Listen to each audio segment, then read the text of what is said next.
Pozdrav ljudi, dobrodošli na klip. Danas ću vam pokazati kako promijeniti skin u teksture. Sve što vam treba je da uđete na bilo koji sajt. To je The Skindex. Znači, ako gledajte, uđete na Skindex, nađete neki skin. Sada gledajte kako se zove, nađete neki bilo koji.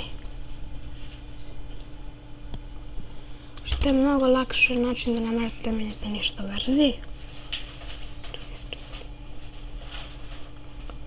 Začita. Evo, na primjer, ja ću njega. Na primjer, uzmite bilo koji skin, začekajte me, ovo ne, također zbog kako se zove. Facebooka.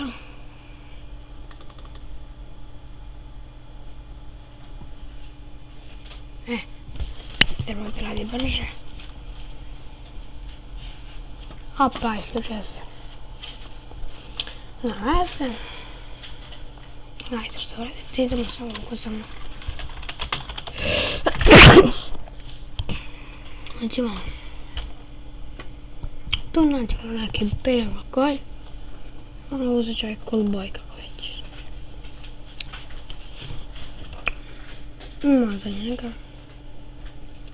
Bilo koji. Ajde, pa ajde da. Šta sad radimo? Samo skinemo. Gledajte, pazite me. Skinete. Downloadirajte file. Izbacite.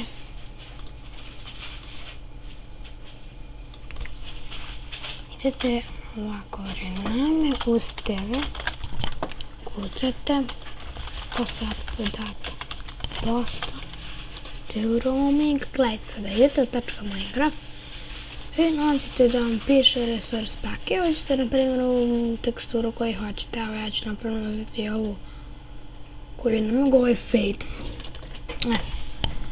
Uđemo Faithful, uđemo Minecraft, idemo Textures, uđemo u Entity, sada samo prebacimo ovako, idemo OK.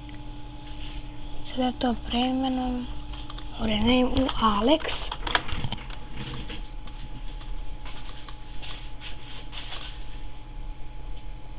A sada gledajte, na primjer. Sada izađete, normalno sve, uđete u Minecraft. Da smanjite da bi mogli da vidite. Pišite se zovete bilo ko bla bla bla bla. A samo da nemate skin. Uđete bilo koju verziju. Sada uđete u Minecraft, sad čekajte.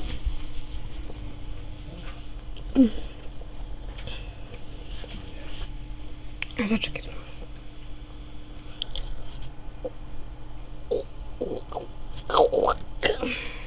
Gledajte, uđete u Minecraft.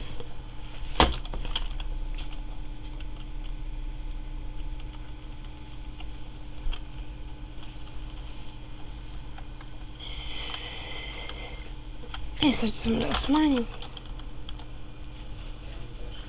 Vidite. Idemo paketi resursa. Nađete Faithful. Ali obavezno da ne uđete u ovu verziju, kako se zove. U verziju sa skinom. Zato što to ću da vidite zašto i sada kad gledate. Trebalo bi da uđete u Let's Play.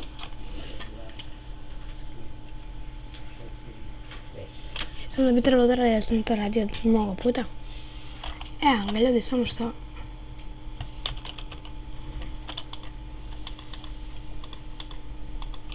Evo ga kao što vidite. Zovemo se nemamo skin.